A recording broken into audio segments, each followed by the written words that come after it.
What is up, guys? Done at the sites. In this video, I'm going to show you how to use Google Speech Generation AI, which is already new.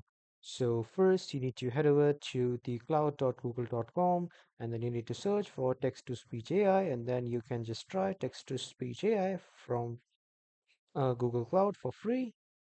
And if you don't want to try it from here in the new tab, you can just simply open this airstudio.google.com, and after that here you just need to click on this native speech generation, and after that here you can see the speaker one, and you can also use multi-speaker audio, and you can also use single speaker audio, and then you need to write the text that you want to get spoken for. And let's say you are writing a document for the car, so you just need to write the content, and then after that this AI will just turn it into the voice which you have written the content for. And this is how you can try it.